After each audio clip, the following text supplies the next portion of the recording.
Hello, all, and welcome to our 20th Hangout here at Hoops Hobby Hangout. I'm Joey here with Ryan, Steve, and Adam. We're looking forward to another, hour or so hanging out and talking cards. Specifically, this week, we're going to focus on all things selling cards, which I'm surprised at the fact that for how little I do sell cards, I've been pretty excited over the last few days to delve into this conversation. I feel like there's a lot we could say, and I think it's going to be exciting and a nice intricate conversation. Before we get into that, let's kind of get some updates on things. I know, Steve, you've got some stuff to share with us. So do you want to start us off?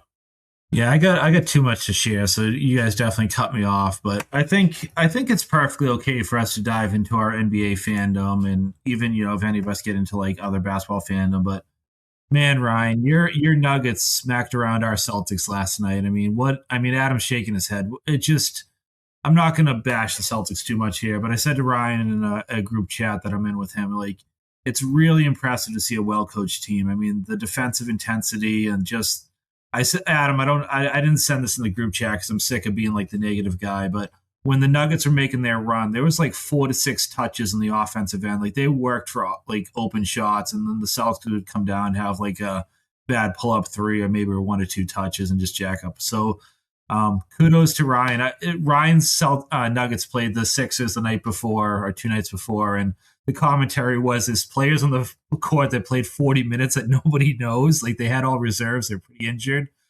They came into Boston and cut down the Celtics. So that was actually a lot of fun. I don't know if you have any feedback on that, Ryan, before I go into my pickups, but that was a really fun matchup last night. No, that Sixers game, I'm contemplating having that as like my favorite game of the year because we literally had 0 starters. We had like Zeke Naji, Jalen Pickett out there. Yeah, like I was going to say, who's the guy that played 40 minutes and scored 21 points? It was Pickett, right? And he was trapped last night. He was breaking them up all over the place, but it was you guys moved the ball well. It was a pretty impressive win from the Nuggets. Yeah, and we actually had some starters back for the Celtics game, which was nice to see. But like the Sixers game, why I just loved it is like it shows that hey, anybody can really win an NBA game if you're at that caliber, because literally all those guys get maybe 4 or 5 minutes of garbage time, if that, normally. So that was really fun. But yeah, the Celtics game too it was a good time. I enjoyed it, and it came down to the wire too. I've been meaning to ask how's the Nugget life been with Sans Jokic. I'm just hoping he comes back by the end of the month because I got some tickets for my son and I to go to the game on the 30th. So a little bit selfish there, but it seems like he's walking around and stuff. So, I think when you have injuries like that, you just like make the best of it. So I got to give props to Coach Adelman for taking it in stride. And I think we were like 4-3 on our 7-game road trip, which is pretty amazing, considering a lot of those were like with one starter, maybe Jamal Murray played or something like that. But yeah, it's good to see because, when Jokic comes back, we'll have an easier time. But if those guys can step it up and win some hard games, that's always nice to see.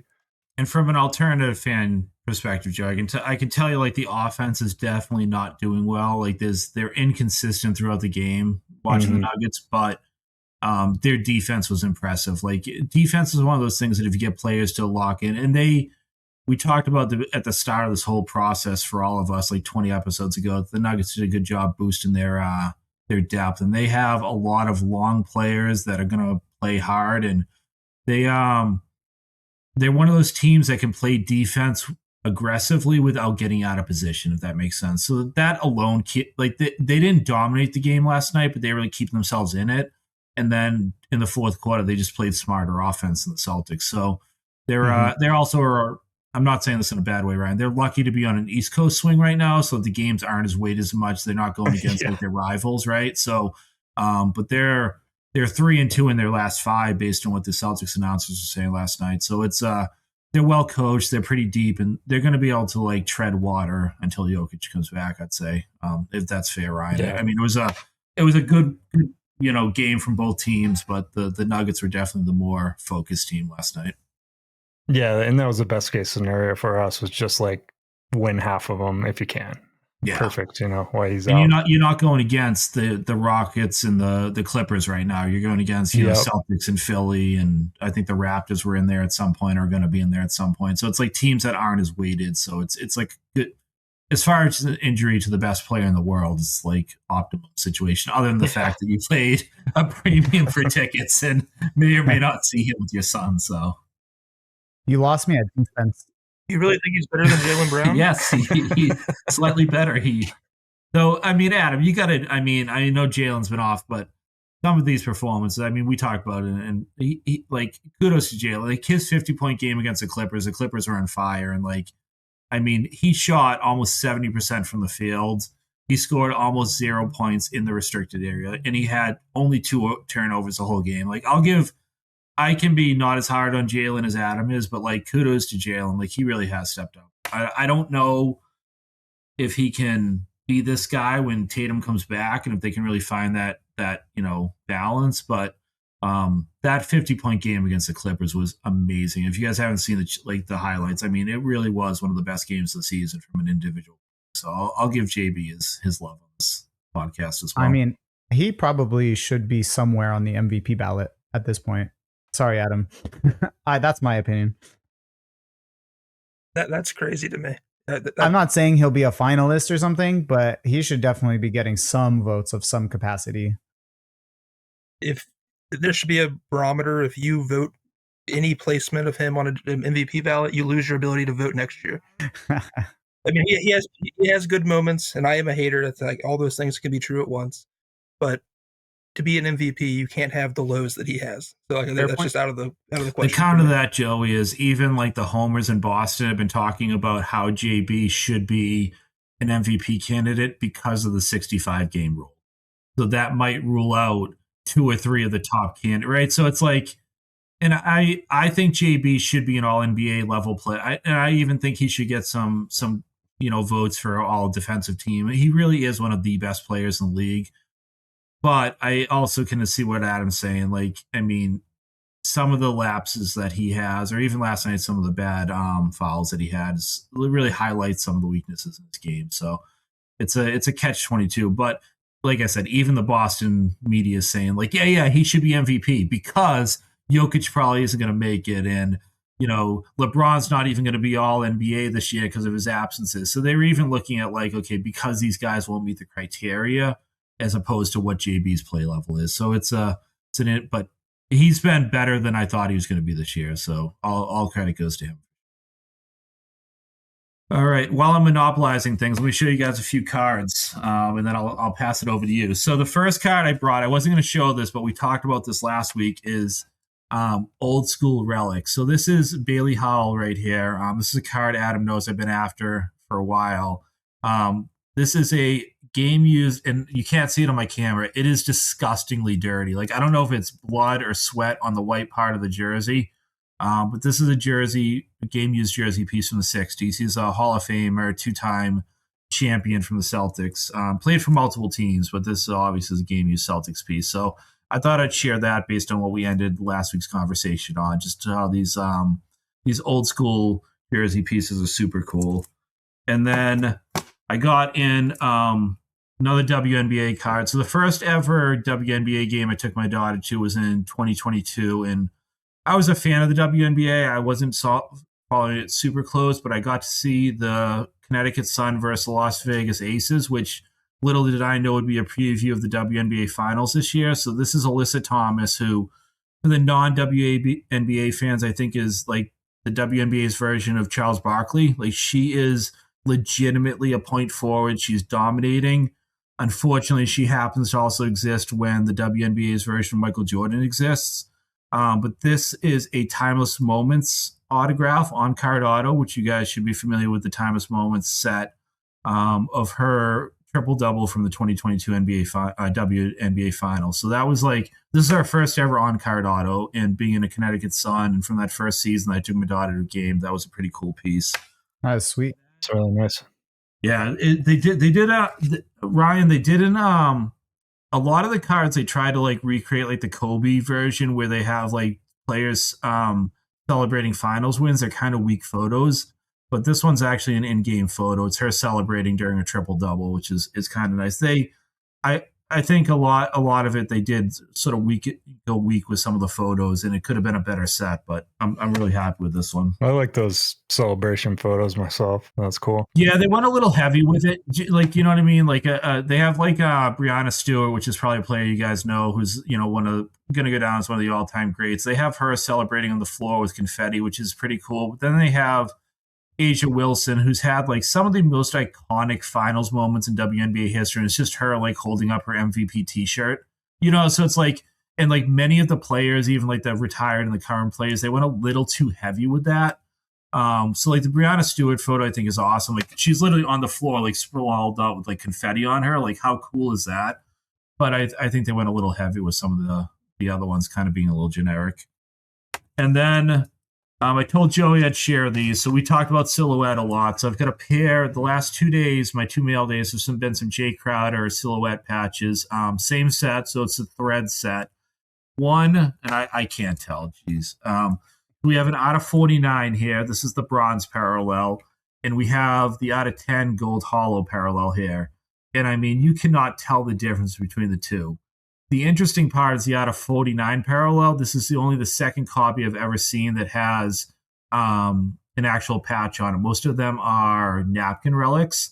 So it's just like highlighting how crazy this set is. And I think it's going to be for like the LeBron and I don't know, SGA collectors of the world. It's going to be really chaotic for them down the line because nobody's going to fake a Jay Crowder patch. And I have enough of these to prove that this is legitimate.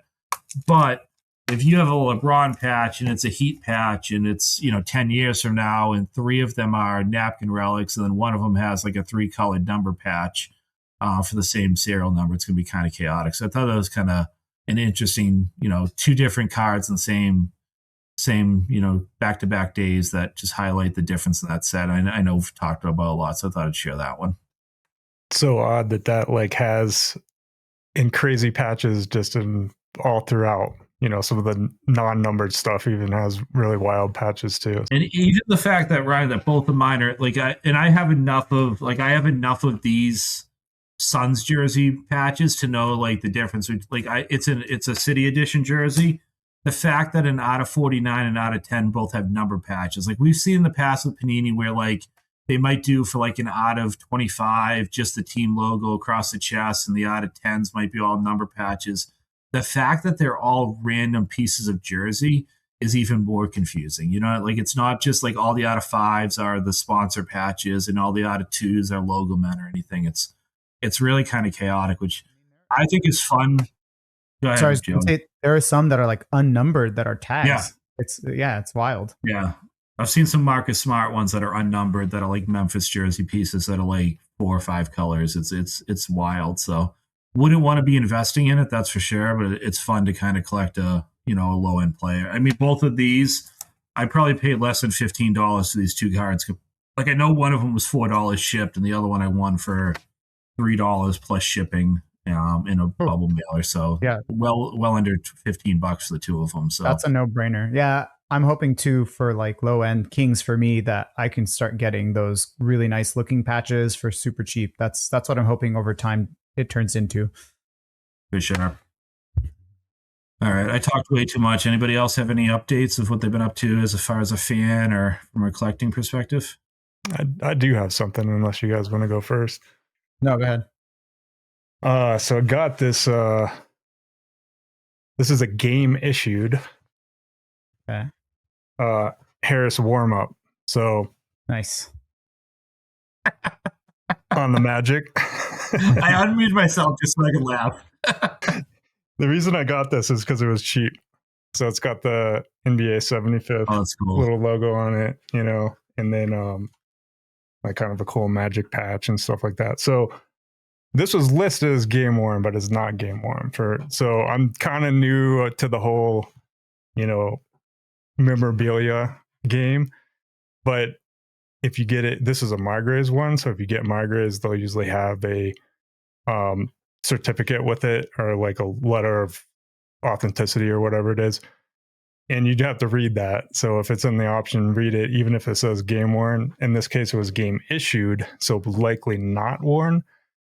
But I paid the price that I would pay for something like that. So picked it up because it was prepared for the player, and the way they designate that on a lot of them is they just write their the number on the tag. Here's a number. Yep. Yeah. So designated for him during the game. Now, could he have maybe worn it and it just got thrown back in the pile? Sure, but you have to take those as they're non-game worn. So paid $65 for it. I'm cool with that. Nice. That's awesome. I paid so good related story, Ryan, and I'm sure I've told you this before in group chats, but I paid $75 for a Paul Pierce, and it's from McGrath's, and it does say game worn. A warm up like shooting shirt from his time with the Brooklyn Nets. It's like it's a Year of the Horse, Chinese New Year jersey back when they did that. And when Adam was up for a show in Boston, he was there for a signing. I handed it to him, and he like paused the line. Was like, he recognized it, and he saw like the jersey number. He's like, "Why'd you have this? This is mine." Nice. So if you can ever get a chance to get Harris to sign that, I highly recommend it because it's like a very unique piece. To, like, that'd be sweet. Yeah. Even if they didn't wear it, it's part of their like connection to the game. Yeah. Like the second I handed it to Pierce, he looked at the tag and recognized that it was his. Like he recognized the way they write it and everything. So it's a pretty cool moment. They wrote that out for me. I was supposed to wear that, and I got a Gallinari warm up as well from the same seller. Probably a couple months ago. It was like the same deal. I wait till they show sale on eBay, and then I kind of, I don't lowball offer, but I offer lower than that, and then they usually like trying to get rid of it, so they accept it. Yeah. I don't know if you'd be able to do that with like players that are more desirable, but that's kind of how I go after those things. And again, I'm kind of a rookie to the whole memorabilia thing, but I figure it's like, issued by the team, which is really cool. It's got like the same patches you're going to get in the cards that you buy, and you get the full patch. You get like that full 75th anniversary logo, which is kind of cool. So to me, it's like, that's probably a $100 piece if you bought it off the shelf at least, and it's really nice quality. So. And for everybody listening, before we got on live, we were talking about all of Ryan's figurines in the background. He said he wasn't buying them because they take up too much space, and now he's buying full jerseys. So yeah, exactly. I don't know what I'm doing. I was like, I got to stick to cards to keep it from overflowing. But yeah, I got too much stuff. Collector at heart, I guess. Adam, you got anything, or should we jump in? I didn't really get much in. I was going to throw up, since it'll be probably 6 months before I get it from Fanatics. I did a little investing in Silhouette. Sweet. Got this coming in eventually. Tice. Whoa. Yeah. Tice. You didn't tell me about that. Tag. That's awesome. I have to save some secrets for the live so I get genuine reaction. What's up with this? What's up? The rumors are people complaining about Fanatics shipping is pretty intense. What's going on with all that? So I don't know. I bought that after I requested a shipment, so I was never going to get it super quickly because I usually wait for a few weeks of sales to accumulate. But I requested a shipment on the 27th of December, and have yet to even get it's being packaged updates or anything. So I don't know what's going on. But yeah, I've seen a lot of people complaining. Pretty much every auction house through the holiday area has been very backed up. Yeah, it's understandable, I guess. To some degree. I mean, if you bought from Adam could have requested from Card Hobby on the 27th and had the cards by now, though, and they're in China. Whereas like right, yeah, and you look at like a consigner like MC Sports on eBay. If you were buying something from them, they might sell the same quantity of cards as Fanatics does once a week every day, and they'll have them shipped out to you in a day or two. So like. And then you pay the most premium to these auction houses who on most transactions scoop 20% of the sale.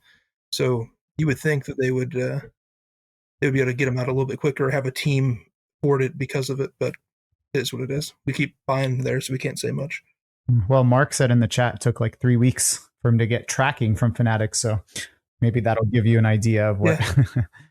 Yeah, it's not ideal, but it is what it is. Yeah, but on that note, welcome everyone in the chat. Sean, Mark, Hugo, Crazy One, you guys are all hanging out. So thanks for hanging out. Just before we jump in, QR code, if anyone wants to jump on with us, is on the screen. And then I put it in the at the top of the chat if anyone wants to jump on. Otherwise, we'll love hanging out with you guys through the chat too. Before we jump in, just want to thank you again, Steve, for the series of Crowder cards you sent me. I like a gold optic gold, which is pretty crazy. And then I really get to that Dixie Cup thing we were talking Dixie about, Cup. the Jazz parallel. I really see it now. I didn't know what you were talking about. I thought it was literal cups, but yeah, I do feel like I'm looking at a Dixie Cup from, So I looked it. I didn't know about it. I looked it up, and actually, a friend that collects baseball cards filled me in. But apparently, the whole Jazz textured look is an artwork design that was picked up by the Dixie Cup company. So they called it Jazz for a reason. Like that Jazz style has nothing to do with the cup. So creative, again, I said it last week, very creative on Panini's part to do that backlog into paper cups from the 80s. But why did they make I think it's a hobby release only parallel. So why did they make a parallel out of that? I have no idea. It also reminds me of Saved by the Bell. I don't know why I look at it and I just see Saved by the Bell. Kelly Kabowski would be so proud. Yeah.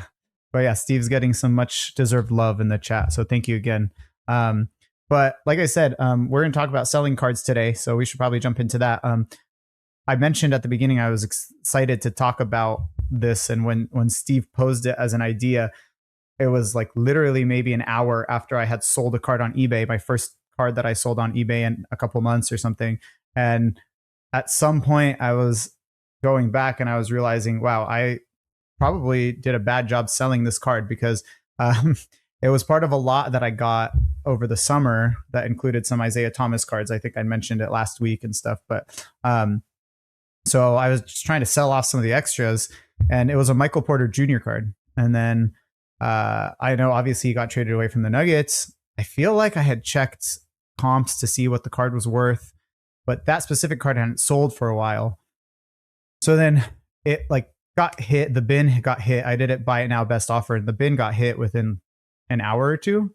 I was like, oh, interesting. I thought I was listing it too high, whatever. I started looking at other rookie autos of his, and they've probably doubled or tripled in price this season. I guess he's doing well for the Nets. I talked to Tim. Yeah. I talked to Tim Forkbeard Sports Cards, who's always here with us, who's hanging out with us all the time. And he said that Porter had been doing really well, and it just didn't click with me that his cards had, I don't want to say exploded in price, but it's his cards that were $20 before are $50 now. And it's not leaving $30 on the table is the end of the world. But it just reminded me how bad I am at this. It's selling cards and trading cards. It's just so out of my nature to do it well. So I still don't know how much it would actually be worth. I think it was a select auto, an on-card select auto from his rookie season. And I think it's all his autos, rookie autos that are listed for, $30 or less are just getting hit with the bins. I don't know how quickly, but another a Prism auto, those are stickers, granted, was purchased yesterday or the day before for $25 plus shipping. I listed mine for 20 plus shipping, and the auctions, which I guess were maybe from last season, were ending at $10 to $15. I was like, oh, somebody will offer it and I'll just accept anything over $10 or whatever. It just got hit. So I just thought it was funny. I'm so bad at this, but I just thought it was a funny story, and it kind of got me excited to discuss, how I could do better at this thing.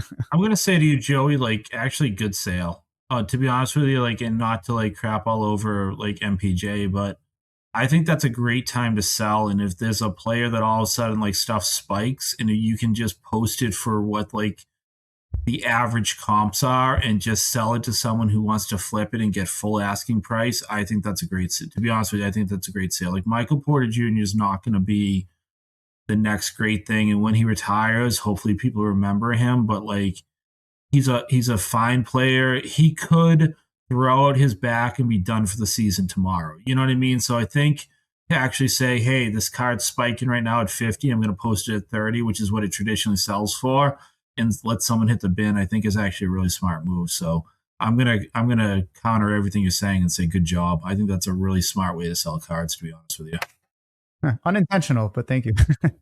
Yeah, and Brooklyn beat up the Nuggets the other night too, and he kind of went off. A revenge game. Yeah, so I've seen that he's putting up pretty good stats, but he's playing on Brooklyn this season, so it's you got to figure that there's like a fan base when that player comes over to another team. There's going to be that fan base that wants their cards, that wants their rookie cards. So that, like Steve said, that's a great time to sell because you can recognize that, oh, maybe I have a bunch of his cards. Now that's got me thinking about all the Porter Jr. that I have that I could list.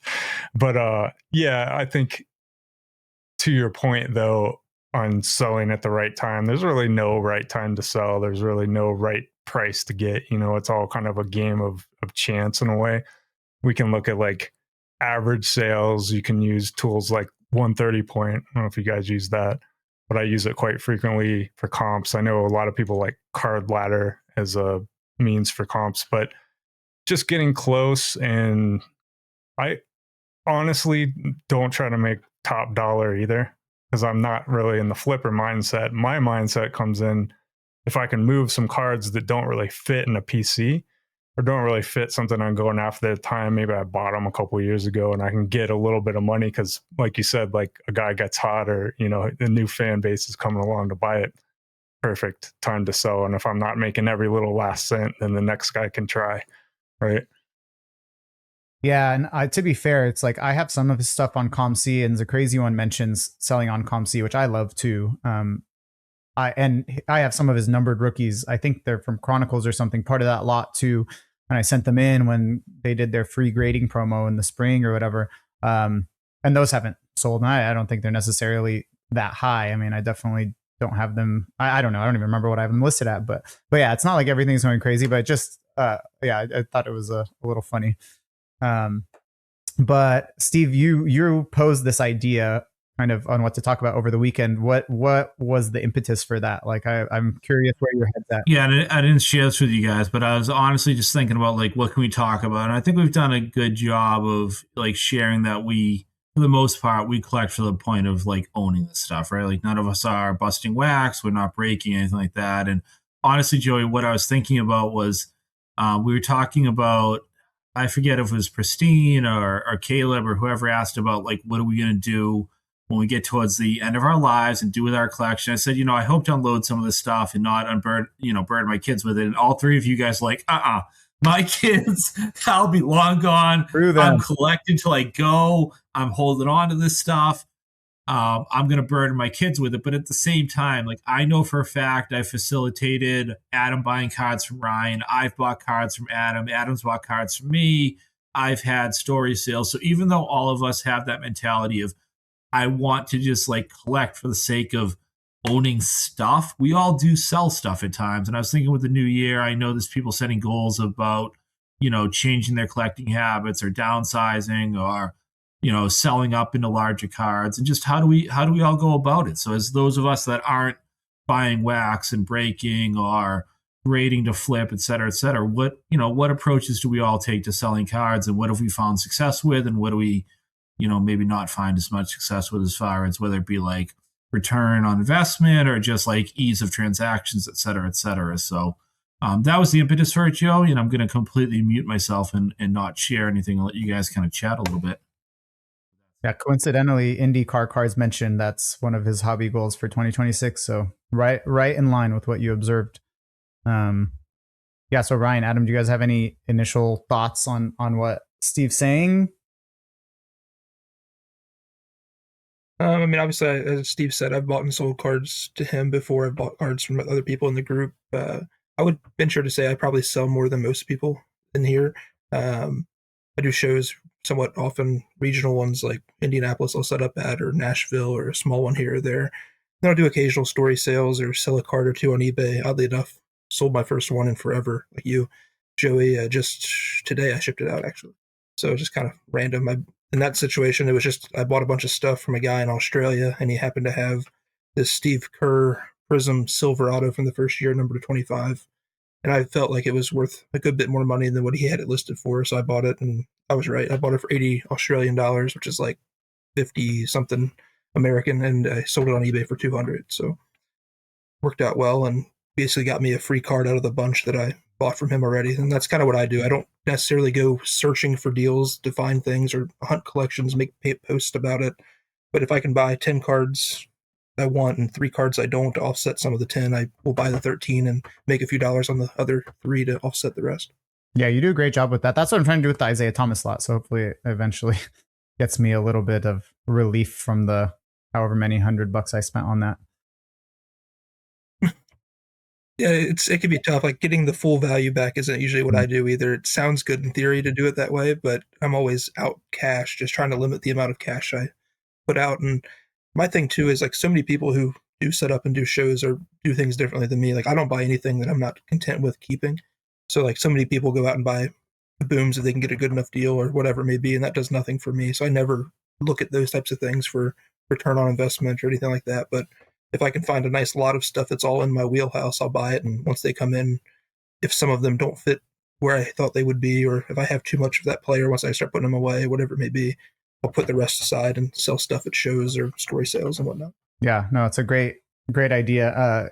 Hugo, I would definitely flip some Willie Cauley-Stein. I just wish I had some good stuff. If you guys don't mind, there's a couple things that came in because we elicited feedback from the community in terms of thoughts, ideas, questions, whatever. There were a couple things that came in, not a ton. So Hoops Hobby went and sent in this, and his tip was if you want a steady stream of sales, you have to regularly list new cards. And he said in there that obvious that you need to do that. And I mean, I definitely agree. I think that, you know, I have some stuff posted on my eBay kind of for 6 months or a year. It's probably not going to sell if it hasn't sold yet. Maybe that means I need to decrease the price, maybe whatever. But also, like, I'm just starting to list different stuff so that I could sell the stuff that I don't want anymore. But yeah, I mean, I don't know if you guys have any thoughts on that, but it's definitely true. Like, if you care about trying to generate funds to buy new cards or whatever, like, you gotta go through that cycling. Yeah, I think that there's definitely something with staying in the algorithm of posting so many. I think I saw a video on it. It was something completely separate from cards, just an eBay selling video. And the person has it set up to where 10 items get listed every day of the week. And they have it where if they have 15 ready to go on one day, they have the other 5 postponed to the next day. There's something to do with that algorithm setup of 10 consistent new listings really pushes you up the listings and gives you better maybe showcasing of the listings in a kind of clouded market. But even like the item I just told you I sold, the Steve Kerr, I had no interest in really selling stuff during Christmas seasons. I didn't want to have to deal with that. So I didn't mess with anything for a while, and it was sitting up. I relisted it, ended the listing and relisted it, and immediately got an offer that same day. So, I mean, there's something to be said for that too, just popping it back up to the top versus just letting it sit in the mix of 200 Steve Kerr autos on eBay. Yep. It's the new items search that people have. Because there can be a card that I've followed on, eBay, and I'm like, oh, I want to go after that card, and I forget about it. And then when it drops off and gets relisted, I'll see it again.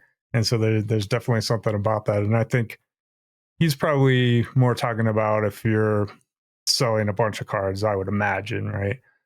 To whereas I think everybody in this room now, all of us talking here, probably don't sell as much, so we're not going to have like a steady stream of stuff. Right. But that makes sense for like a actual seller. You're trying to make some money on eBay. You do want that, like, this is going to hit somebody's saved search today because they're searching for Steve Kerr autos or whatever they're searching for, and it pops up as the first thing in their little list because it, you get the like highlights in those eBay emails, right? So there's maybe like 5 to 8 cards or whatever it is, and then you have to click for the rest. So if you can get in that little list of stuff, you're probably going to be seeing. Yeah, and I think the other thing that's interesting, sorry to cut you off, Joey, but just follow up with what Ryan said, just because it's kind of a counter a little bit what Ryan said. I will say that I think the hard work pays off, right? So I don't know if any of us in that, I guarantee that none of us on this chat right now are at that level. I'm not even talking profit, but enough where we sell to cover the cost of our hobby. I think we all put cash in the hobby to own the crap that we own, right? But I think to the point of, even if you're just at that level of trying to maintain a steady balance, we all know the people on ComC, we all know the familiar names on eBay, we all know the people that do story sales, that even if they're not like flipping stuff, but they're just constantly posting the stuff that they have, that work does pay off, right? Like they're just going to move that. It's almost like they have a live card show at all times. Whereas for myself, I might set up at a card show once every 6 months because a friend says, hey, do you want to share a table with me? I'll send stuff to ComC once every 6 months in bulk. And I only, like Adam did, like I sold a Caitlin Clark card that I just wanted to get, I pulled it in a pack with my daughter and I just wanted to get out from under it because it was worth something. I posted that on eBay. That's the only time I'm going to post on eBay. But like nobody's searching for cards, knows my name on eBay. Nobody's looking at my like I might have a story post on Instagram because it's like something snarky about like a Lego or something. People aren't looking for that for a story sale, right? So I do think to not just about like Hoops Hobby said, it's not just about steady stream of stuff for sales. It's about like putting the work in does pay out, even if you're not looking for a huge profit. So I do think there's something to be said for that, that people that do want to sell stuff, if they put the work in and they are just like constantly making themselves available as a seller, I do think that pays off and people pay attention. Yeah, I mean, it's effectively building a following, right? There's the people, like you said, on Instagram where they have such a big following, they can probably sell things for above eBay comps even. I see Facebook sales of people that, because they have enough people buying cards off them and doing so in multiple transactions and combining shipping with them, they could list a card that sells for $10 shipped. They can list it for $10 with not including shipping because they have enough people buying with them that's just going to get included into the shipment. So yeah, totally. It's that following in any platform that definitely helps. On the idea of kind of getting your listings seen or getting them up in the algorithm, there's somebody mentioned a good point on some podcast I was listening to, which is the promotion, the 2% promo fee that you could pay on eBay to get your listings promoted, and you pay it obviously when you sell the card. They say, and I guess they're right, it's worth it, right? Because my cards that have been sitting there, if I have a $10 card that's been sitting there for a year and it hasn't sold, and I promote it, pay an extra 2%, I'm paying 15% in fees instead of 13%, but then I get that sale, it's definitely worth it. So it's, just something else to consider in terms of prioritizing your listings in the algorithms. The other thing that came in was from Sean, who's here now. So hopefully this is, it was tongue in cheek, but I imagine it was tongue in cheek, but he can correct me if I'm wrong. He says, are you saying it's okay to sell sports cards as a collector? So yeah, again, I imagine that's tongue in cheek because I think we all feel that way. I mean, we all just mentioned that we do. But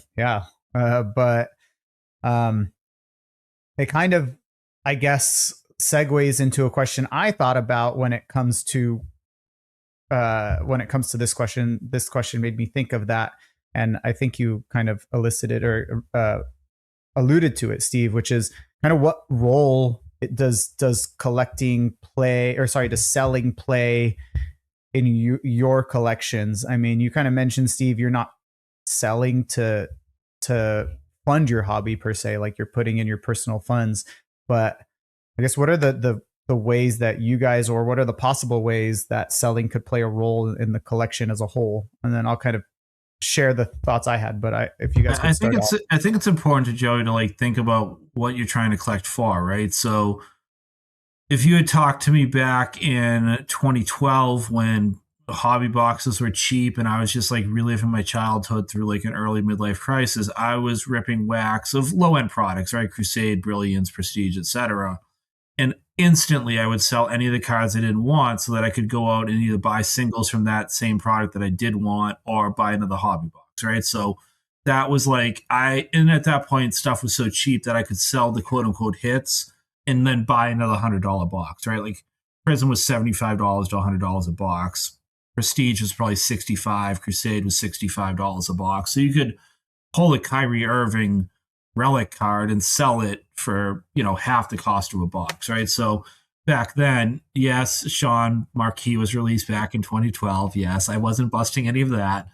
And then, like, if you move back into like the 2019, 2020 range, I was selling all of my lower end stuff that was very liquid, right? So my Jaylen Brown, Jason Tatum rookies, my Paul Pierce base tops rookies, etc. And then taking the funds and consolidating, right? So that whole idea of like selling up. So all of my Paul Pierce exquisite cards that I have came from selling base cards that were graded, Alonzo Mourning graded rookies, et cetera, Shaq graded rookies, et cetera, setting those funds aside and then buying something that I otherwise couldn't afford. And now that I'm in my mid 40s and kids and like space is a premium, I've talked before about like organizing my collection.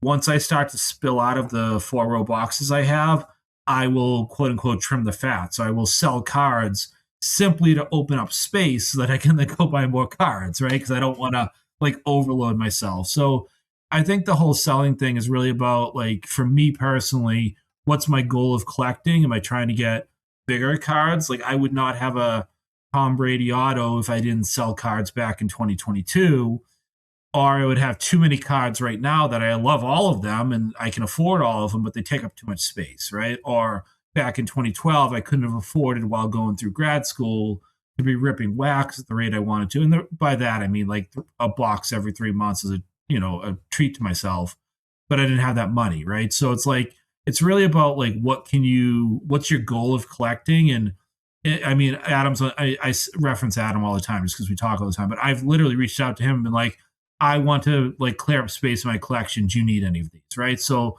like that's my approach right now to selling is like, and I'll go through my collection every few months and just put like a couple of low end cards aside in a 1-row box and be like, these will go off to ComC at some point. So I'm always just thinking about like trimming the fat right now. But none of it's about like trying to get, like, I'm not looking for like a certain amount of money back or anything like that. But that's my current goal. A few years from now, when my daughter is, old enough to drive, maybe I'm selling stuff to raise money for a car, right? So I think it's about the goal and what I'm trying to do with the cards that dictates why and how I'm selling. Does that answer kind of where you're going with this, Joey? Yeah, totally. Yeah. You guys got anything to add or? I can add something real quick. Yeah, because I think that's very similar to what I do, Steve. I need to get better at consolidation though, because some of my bins are overflowing, and I kind of consider like some of my PCs sunk cost. Gallinari, Gary Harris, pretty much sunk cost. But I was collecting like side PCs for a while, so during the 2020-2021 boom, I actually sold a bunch of stuff to be able to afford my Jamal Murray logo man. That was like the goal, was to sell a bunch of graded cards and put towards that card. So that's kind of part of the process that I do. If I see a card that I want and that, maybe get those funds and keep those funds until something comes up. I'm really bad at that though. I usually just end up selling it, but a lot of times, like in the heat of the moment, I'll be like, okay, let me just move a bunch of stuff so I can move into a bigger card. Honestly, haven't done it that much in past years.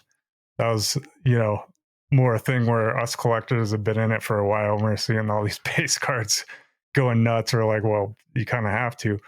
But I also ended up picking up a lot of like the stuff that's popular now back then as well. So like the Star Ruby stuff, that goes for crazy amounts. Not necessarily PMGs, but that type of card, the 90s cards that people want.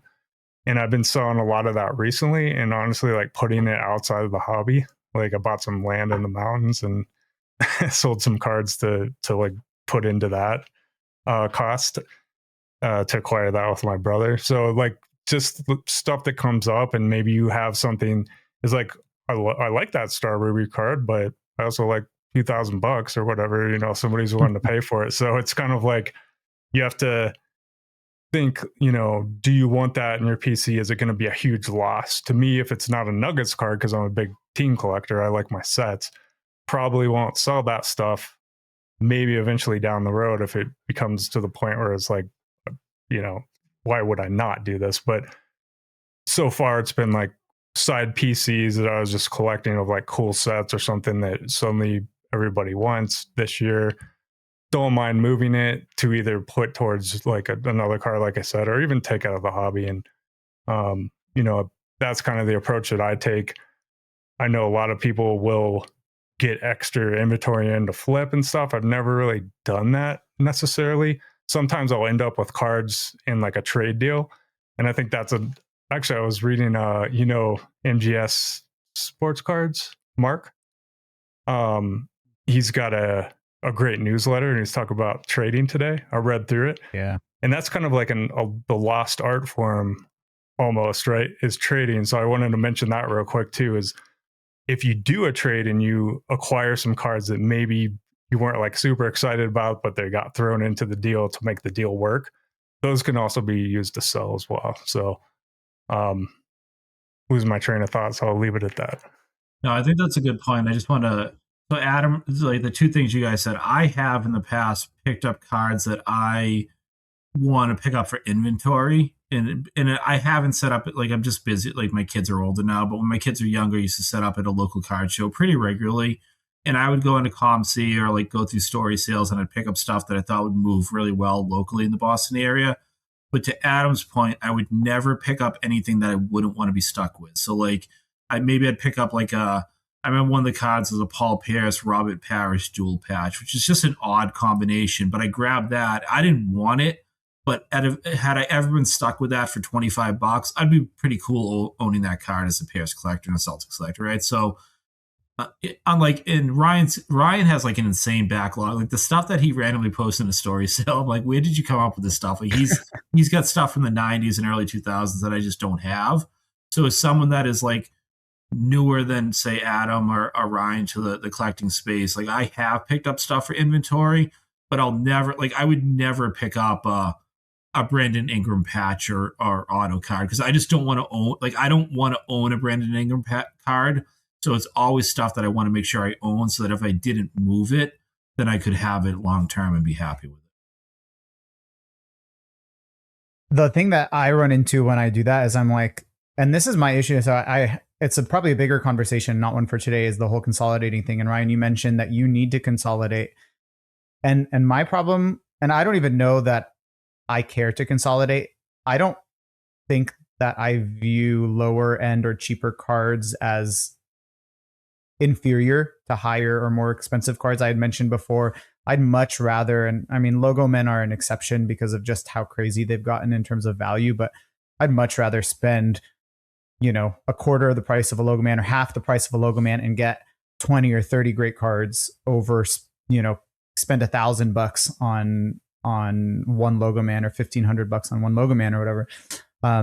But I think that's really different than most of I would say the general collecting populace now. For most collectors, I feel like if you're not consolidating, you're not, and I hate to say this, like collecting right, because why are you wasting your time? Like, why am I wasting my time on, $3 shipped Donruss lasers when I could like take my 30 different Donruss lasers and buy a $100 card? And I don't necessarily see it that way. I think there's, to me, and it's my opinion, there's been a little bit of a overemphasis on consolidating as the right way to collect. So I guess my point to what you're saying, Steve, is if I buy anything Kings, pretty much Kings, it's in my PC and I like it. And that's why I got it. And I don't want to get rid of it. Now, like you were saying, Ryan, I have side PCs, like I can collect players I like that aren't Kings players, like Giannis or Westbrook or Tim Duncan or whatever. So if I see an opportunity, depending on what card I'm after or whatever, like I'll move a couple more expensive of those cards to get a nice Kings card if I need to. But yeah, I don't know. Those are just some thoughts on what you guys were saying. No, that's a good point, Joe. And I want to pivot a little bit. I'm going to put Adam on the spot here as some of that, like I've mentioned a few times. When I do set up at a show, it's a very small local show. It's one of those like every month shows, like 60 to 90 tables. Adam is someone that has set up at some of the bigger regional shows. Like any feedback from us noobs as far as like how you approach because I know for a fact, I know what your inventory is that you bring to a show. It's different. It's going to be vintage cards. It's going to be Hall of Fame, it's not going to be anything slabbed and shiny like you see. So what's like when you're setting up for a show, or you're thinking about even going to a show and just walking around with your stuff, like how are you approaching that process? Yeah, so I mean, for me, it really depends. So, like, if you're going to go to set up at a small local show, in my opinion, I struggle at those. So, like, I'll take stuff that I would take the same show, like the same inventory I take to Nashville or I take to Indy. Those are the two I set up at most frequently. And just it doesn't really have the same appeal because most people there are trying to buy. There's nothing wrong with it, but they're trying to buy the $2, $5, $10 cards of local teams. And if I have a $2, $5, $10 Reds or Bengals card that's local teams to me locally, I'm not going to sell it because I just would rather have it for myself. So like that inventory I have isn't really accommodating the interest in the room. But then when I go set up at a more regional show with 500 plus tables or whatever it is, you start getting more people. And funny enough, I don't really appreciate a lot of the things that happen in the hobby. This is for another conversation in the sense of like breaking and repacks and things like that. But they simply pay better than most people in the space, which is kind of funny. But like if I go set up at Indy or I go set up at Nashville, I can almost guarantee that more than half of my sales will be to someone that is not the end user of the card, not a collector. And then the same could be said if that end collector came up to the table, they would offer me less money than the person who isn't the end collector would. So there's a lot of different angles to it. But when I take stuff like that to a bigger regional show, it's not necessarily to appeal to one individual person. It's to kind of have a broad brush, to have something for the vintage guy, something for the patch auto guy, and everything in between, but not the kabooms or the shiny slabs that you see at 90% of the tables. Yeah, and that's a no-brainer, right? Because what are they paying? Like 90% of comps or something. You get more from them than you would selling on eBay or selling, even the PayPal fees that you get out. So it's definitely a great move. Yeah, and it's funny too because like that's the other thing too I didn't add there. Most of the stuff I sell doesn't have direct comps. I'd say vast majority of it because it's not stuff that's numbered to 500. That's a blue parallel from Prism or whatever. It's something that's a 03 auto that hasn't sold on eBay in 4 years. So it's like the comp is kind of up for debate. And a lot of times in my experience, when somebody is a collector, and I'm at fault for this too. If you came up to me and you're like, I have this Bill Russell auto that hasn't sold in 6 years. To me, it's just another Bill Russell auto, unless it's one I've been hunting. So I'm going to compare it to something that is readily available, or maybe I bought recently for $300 or $400. Where in your mind you think it's special because it hasn't sold in 6 years. So as the collector in me, I'm thinking, well, if I can buy something that's equally cool to me for $300 or $400, I would just do that rather than pay you $5. Whereas the repackers may look at it and say, well, based off Card Ladder's algorithm, they say it went from 300 in 2022 to now 600. I'll pay you 500 for it. So it's a lot less kind of, I don't know, sunk cost to them. It's just, I know I can put this in a repack and get my money right back out of it. Whereas I'm looking at it like, well, I could use the same money and get something I prefer. And it just doesn't add up the same way for the average collector, in my opinion. Like I said, as a collector myself, I'm sure there's many times I want to pay less for things than a repacker would, just because I know what I bought them for in the past. I know what I could probably get one for in the future, finding a good deal or whatever. And the repacker just needs quantity. They need to be able to get all the products filled. And I've sold tons of cards to repackers that if I showed you to, you'd be like, it's a $100 card, and they paid me $500 for it because it's rare and unique, and they like that kind of stuff. So I mean, it kind of shakes out in the wash for them. They don't care to overpay or pay up for things that are unique, whereas the collector would be so honing in on, oh man, this is too much money, or this could be had in a different variation, or whatever it may be. And so it just makes it a kind of a different sell to each different person. I think that makes a lot of sense, Adam, based on what we've talked about over the last few weeks, is because in the end, like you're from like a consumerism perspective, you're the end user, right? Like I'm buying this because I want to own it versus like obviously a repack company. I'm not disparaging them at all. They're not the end user. They're looking at it. So we have inventory to fill. We value this inventory, this level. This is where our numbers are at. And there's such a different lens that we look at things through. And there's only so many markets that we all function in our day-to-day lives where there's that much of a discrepancy between the end user and the people on the other side of the table, right? And so I think that's a great perspective when you say you're valuing the dollar, because I can get a different Bill Russell that I think is just as cool for me, that meets my needs as the end user, and still have $200 in my pocket to then go and buy my wife dinner or go get another card, versus like this is just one step in the process. So I think that's a really that's a very fair take on things. I think very, very telling. That's the type of table that I would gravitate towards, Adam, as far as your table. Because, yeah, so much is kind of just looks the same. It's all slabs. It's all modern.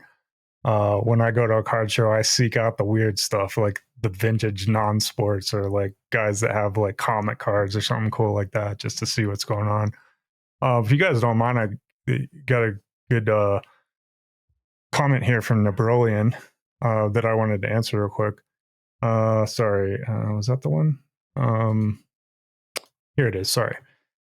Do you think that without social media, people would feel less inclined to consolidate? I would say probably so, because there is a big push nowadays, and it goes back to what you were talking about, Joey, is that there is a big push to consolidate, but if you don't own a lot of stuff and you don't have like a ton of, maybe side PCs like I was talking about, what do you really consolidate? So I feel like consolidating couldn't be a couple different things. So you can consolidate into a quote unquote big card like I've done. You can consolidate into just having cash available. A lot of times I'll do that to buy sunk cost cards like my Gallinari and my Gary Harris stuff. So, to answer his question more directly, though, I think there is more of a bigger push nowadays for people on social media because they've been around for a couple of years. They maybe joined during the boom in 2020. Now they've accumulated some stuff and they perceive it as all junk because they're not necessarily seeing that all the time on social media. People like to post their most valuable card on there and get likes and comments and all that. But it really comes down to like what's your goal with collecting. Mine, for Gallinari, it was just like I see something cool that I've never seen before. It could be a $6 card. And if I have some funds available, because I consolidated other cards, cool, I grabbed that card. Like I recently grabbed this one. I think it was when it was on the Hawks. But yeah, I think it was a Hawks card, and it had like a milestone where he hit like 10 3-point shots in a game or something cool. I was like, that's a cool card. It was like listed at $6 and nobody else bid on it but me. But to me, that was like I had some funds from selling something else available, and that's what I put it back into. So I think it's like you said, Joey, cheap cards can be great too. And I think we should all not lose sight of that, because that's some of the most fun that you can have too, is not paying hundreds for something and enjoying it, So don't feel like you have to get out there and follow. Yeah, as he said, consolidation as a trend movement, FOMO. Don't feel like you have to follow that. Sometimes you follow the path least traveled. At least that's what I try to do a lot of times in the hobby, is like, okay, let me take this lane that nobody's taking because I can get these cards for cheaper.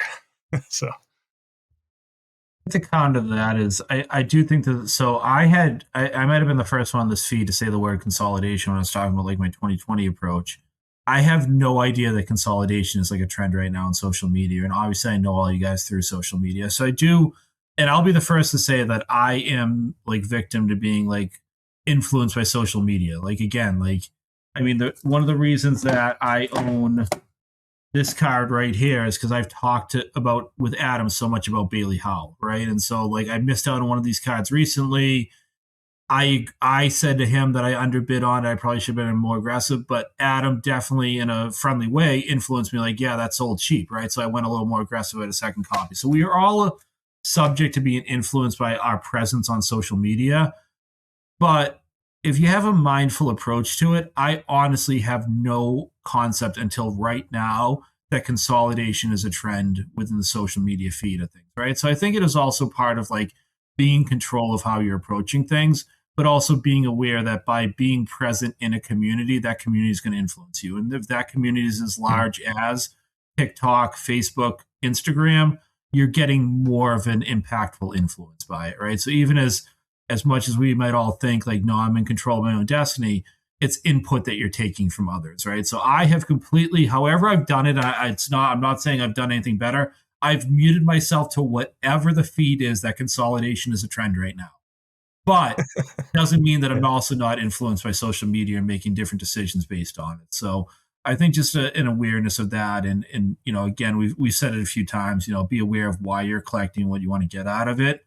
is probably the most important part. And I know for a fact that there's stuff that I could say is super cool, and the most of social media would agree, and Joe and Adam would roll their eyes at me. And Hugo could be on the chat right now saying, "Steve, you're an idiot." And I'd be like, "Yeah, but I'm happy." Right. So I think just being aware of like how you interact with the space and what your goals are is very important. I could be completely wrong. Sorry to cut you off there, Joey. Um, I don't know that consolidation as like the actual terminology is super kind of top of mind on social media, but what I do see a lot of is people that really push that like only three, four, five, $6,000 cards are cool. And I think maybe that is then portrayed as consolidation is what it takes to get there. Because you see so many people that, like you said, I think before, only post the biggest of the cards, and you follow these pages that only flip cards and they're only in their hands for 2 minutes. So when you see them post what might be a year or 2 years, 5 years of collecting for you in one photo, they don't hold any of it, whereas you do, and that kind of changes the look and the kind of the comparison between everybody. So I do think that I'll agree with you. I've not seen the consolidation trend, but I do see a lot of people that talk about only the big cards. And I'm a type of person where I have cards that are $5 and I have cards that are 5,000. I love both of them equally, and it doesn't have to be expensive to be cool to me. But there is a time where maybe I look and say, do I really need 15 autos of this person and 6 of them are stickers? I probably don't need the sticker autos, and that's a form of consolidation. But it's not necessarily that they're expensive. It's this UD Black on card Hall of Fame auto that I bought for $20 means just as much as the next $500 card I buy.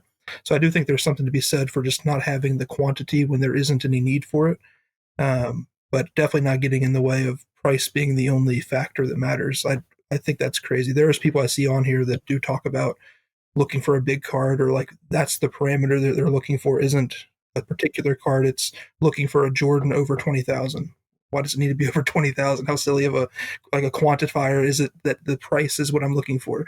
So like to me, it's nothing to do with price, just to be cool, be a cool card, and that's all it has to be. So like I would like to probably consolidate some of the maybe sticker autos of players I have better versions of and things like that. But it's not because they're bad or that I'm trying to get a $10,000 card. It's just at what point do you have to have all of it? You know what I mean? If I have all of the cards and 10 of them are on card and 5 of them are sticker, I could probably get rid of the stickers unless there's something really special about them. It's my kind of terminology of consolidation, not the turning it into $10,000 cards kind of thing that you do see online. Yeah, no, I agree. And I think probably we could spend an entire hour or two talking about this, and maybe it is an idea to do in the future. But I'll just throw out to like end this idea is or on consolidation in social media is I hate social media in general, like not hobby social media. I hate social media as a concept, especially how it's designed, how it's developed in like pop culture or whatever. But I do think that it has a huge influence on collectors in the sense that I just think that there's so much is about getting a following now, right? It's like building your following and building your presence and your importance in cards or whatever. And a lot of that has to do probably with consolidation. I'm sure they're related because like nobody cares about us posting those $5 cards or whatever. And I think that's why it sucks that we lost forums, because on forums it was just like you could go on there and talk and post your cards and write an entire paragraph about your $5 card, and there wasn't like on Blowout or whatever, there wasn't the like buttons and the whatever, and it's not like I go and I follow this username on that forum. So yeah, I think it's terrible. Thehobbyboards.com. Yeah, and that's why I think we need. Thank you. Good idea to shout it out. Yeah, we need more on the hobby boards, and I need to be on more. I'm sure we all need to, but I do too. And I noticed there's a bunch of cool topics on there. Just to throw this out real quick, I won't go on long tangent about it, but yeah, get over there if you can, guys. Thehobbyboards.com. A lot of cool stuff going on in the basketball forums, especially. I think that's where probably 90% of people post anyway. But you're right, Joey. I mean, getting back to just sharing like a set, because that back in the forum days, especially back when I first joined like Blowout forums and stuff like that, people were just excited to find something rare. It didn't even matter the cost. It could be $2, it could be $2,000. They were just like, I've never heard of this card. This is a cool card to own, and I'd like to get back to that too. So great point there.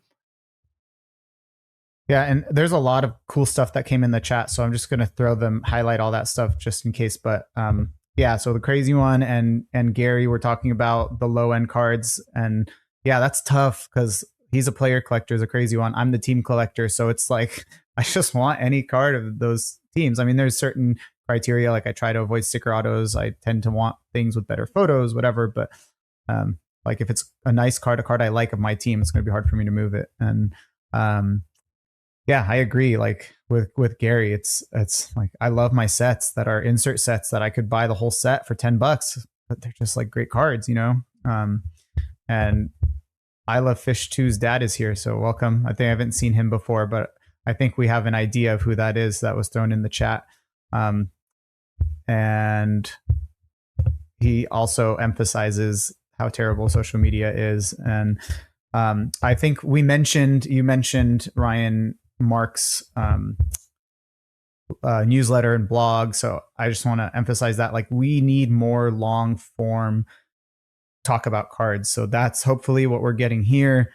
The hobby boards through Mark's newsletter and blog, and Hoops Hobby has one too. And like I really, it's hard because you know the appeal of social media and Instagram is that it's so easily accessible and you can jump on for a minute and like 10 posts or look through 10 stories or, you know, even post your own stories. But yeah, it's just like the quality of conversation isn't there. And that quality, if we care about the quality, like that's where it comes is from people that put in the effort to write those long articles. So thank you, Mark. Definitely, if anyone hasn't heard of that, go check it out. Can you throw in the name in the chat again, Mark, if you're still hanging out? Mark posted, because I was just going to say my final thing is I try to post the direct link to the hobbyboards.com and Mark's feed, and both of them got blocked by YouTube. So I apparently can't put direct links in YouTube. So we'll share it on IG. In the comments? Yeah, in the comments. So but I'm not logged in like you and Ryan are. We don't know you, but so I have 2 blocked comments, and both of them are direct links. I tried typing them out and copy pasting them, and they both got blocked. So we've had racial comments shared on our feed, but apparently which went through, but apparently you cannot share links on our feed. So yeah, exactly. Man. Yeah, Ryan, would you throw those into the like videos you put on YouTube in the description? I feel like links below, right? Isn't that what all the influencers say? Links, like, comment, subscribe, and links below. Comment, subscribe. Yeah, there you go. Yeah, we'll put some links in there. And I just want to put the name out there. It's the Choice Collector. That's Mark's feed. The Choice Collector. It's so good. It's so good and well thought out and thorough. Agreed. And it's a fun daily read. Like I'm so old, I don't know social media very well. I had to like message Mark and ask like what this whole Substack was or whatever it's called that he's into. But I subscribed. You get emails with links. It's basically like an article the way he writes it. So it's a very fun kind of way to engage. So well done, Mark. All right. I mean, I'd love to keep going. My wife will kill me if I do. I have to go. Do you guys want to cut it off, or are you going to keep going, or what's the deal? I'm good. Yep, all good. I think we covered a lot. All right, perfect. And we can figure out if we're going to continue the conversation next week or beyond. But thank you all for hanging out. It's been tons of fun. I appreciate all the comments and stuff that were in the chat because it made it really interactive and it felt like we were all on the screen. So thank you guys. Have an awesome week. I appreciate it. Make sure to check out, like we said, hoopshobby.com, the Choice Collector, and the hobby boards. And then we'll see you guys next week. Be well, everyone. See ya. Hey, guys.